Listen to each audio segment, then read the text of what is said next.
Good morning बच्चों। आज हम कक्षा छठवीं विषय सामाजिक विज्ञान इतिहास में हम लोग अध्याय 1, अध्याय 2 और अध्याय 3 तीनों हम लोग पढ़ चुके थे। ठीक है, तो इसमें अध्याय 1 और अध्याय 2 का हम लोग क्वेश्चन आंसर लिख चुके हैं। ठीक है, अब हम आज देखेंगे अध्याय 3 का क्वेश्चन आंसर। ठीक है, तो मैं बुक में ही बता रही हूँ और बुक के साथ साथ मैंने फ़ोटो खींच कर भी सेंड किए हैं। ध्यान से देखना उसको और अपनी कॉपी कंप्लीट कर लेना। ठीक है, और कॉपी कंप्लीट करने के बाद मुझे सेंड करना है और समझ में ना आए तो पूछ लेना। ठीक है, देखो तो यहाँ पे खाली स्थान दिया है कि मोहनजोदड़ो की खुदाई कौन से सन में हुई थी, कब हुई थी, 1922 में। ठीक है, और हड़प्पा की खुदाई सन 1921 में। लोथल नगर को कौन सा नगर भी कहते हैं, गुजरात नगर। और अनाज का गोदाम कहाँ प्राप्त हुआ है हमको, हड़प्पा की खुदाई से। ठीक है, विशाल स्नानागार कहाँ है, तो मोहनजोदड़ो में।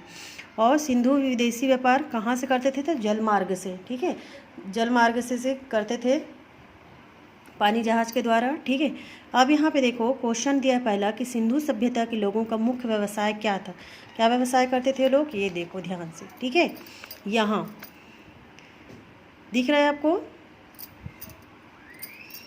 यहाँ से लेकर यहाँ तक आपको लिखना है पहला का आंसर। तो उनका मुख्य व्यवसाय क्या था, कृषि है ना, और वे पशुपालन भी करते थे। ठीक है, दूसरा क्वेश्चन कि सिंधुवासी कौन कौन सी धातुओं से परिचित थे, तो देखो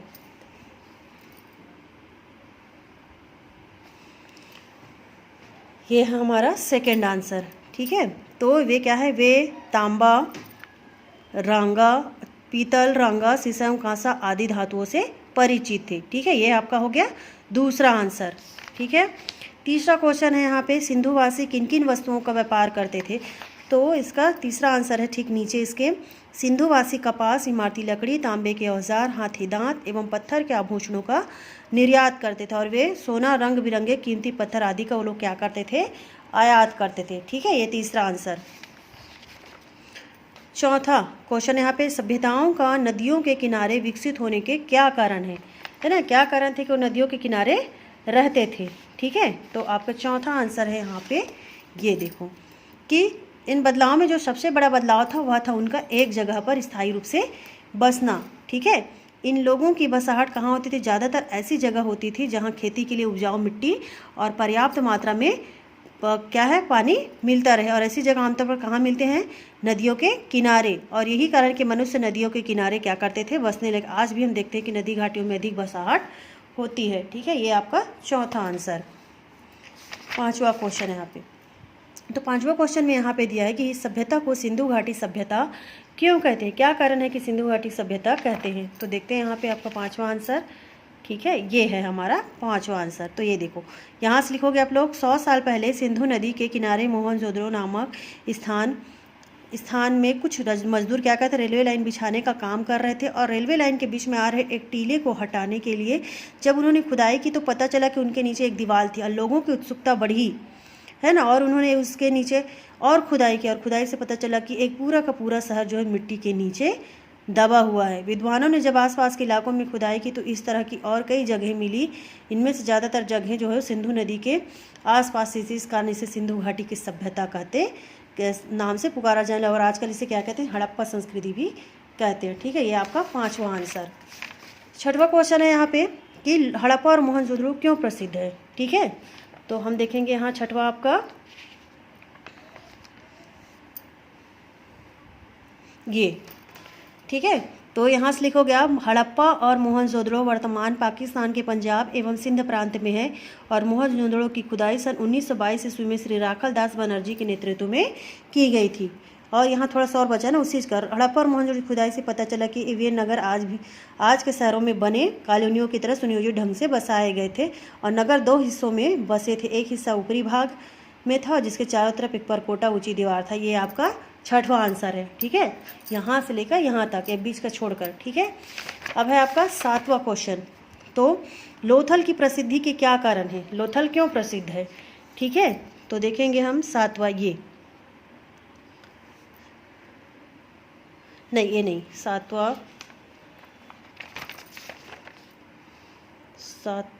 आंसर आपका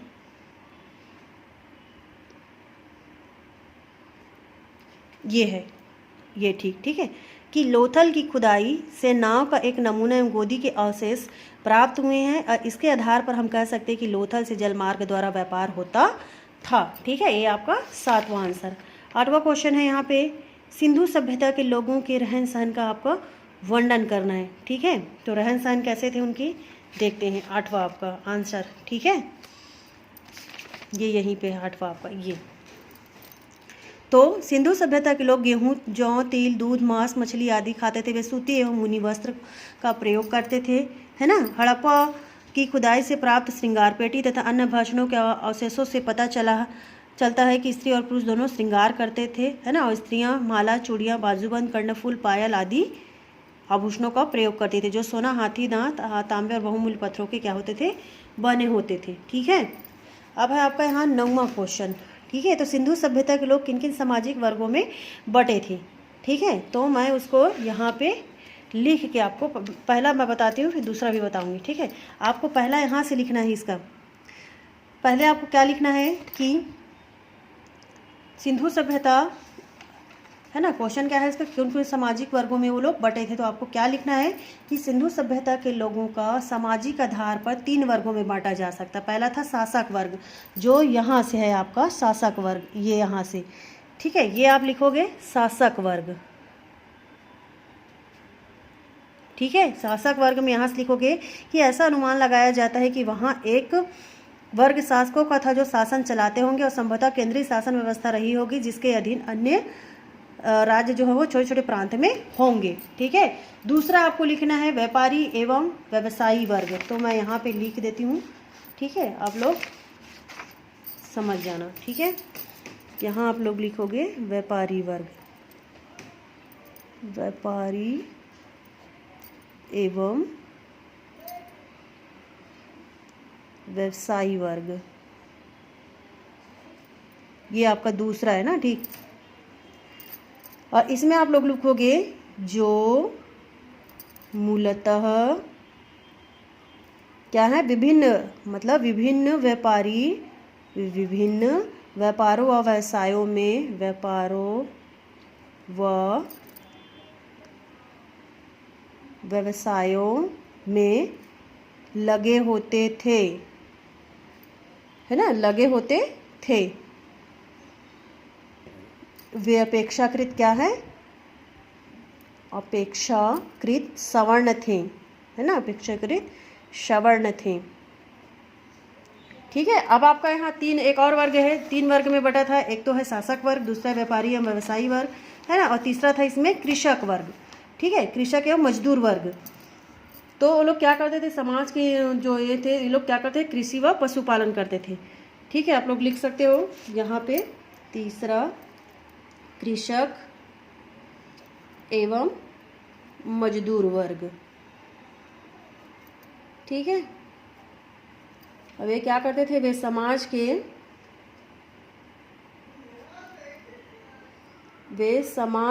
क्या है, निम्न वर्ग में आते थे, है ना, छोटे वर्ग में, समाज के निम्न वर्ग में आते थे। ठीक है, वे कृषि व पशुपालन करते थे। ठीक है, वे कृषि व पशुपालन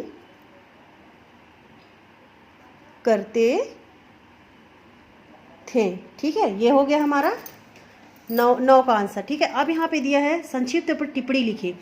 नगर योजना, भवन निर्माण, विशाल स्नानागार, नगर, गोदी। तो ठीक है, हम देखते हैं नगर योजना। पहला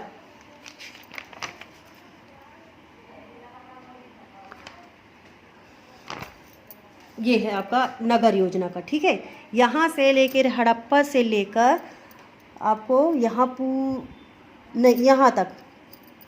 तक आपको लिखना है। ठीक है, ये नगर योजना का। ठीक है, दूसरा है इसमें भवन निर्माण। तो भवन निर्माण का यहाँ से मकान से लेकर यहाँ तक। ठीक है, तीसरा इसमें दिया है विशाल स्नानागार। तो स्नानागार कहाँ है, ये है आपका ये यहाँ से लेकर आपको यहाँ तक पूरा तीसरा। ठीक है, चौथा है आपका अन्नागार। तो अन्नागार यहाँ है आपका, ये हड़प्पा से लेकर यहाँ तक आप अन्नागार लिखोगे। ठीक है। और पांचवा आपका दिया है गोदी, तो गोदी आप यहाँ देख चुके हो, यहाँ लिखा है देखो, यहाँ लाल पेन से दिया है, यहाँ से यहाँ तक आपका गोदी। ठीक है, ये जो है वो कंप्लीट हुआ। ठीक है, अब लिखने के बाद मुझे सेंड करना।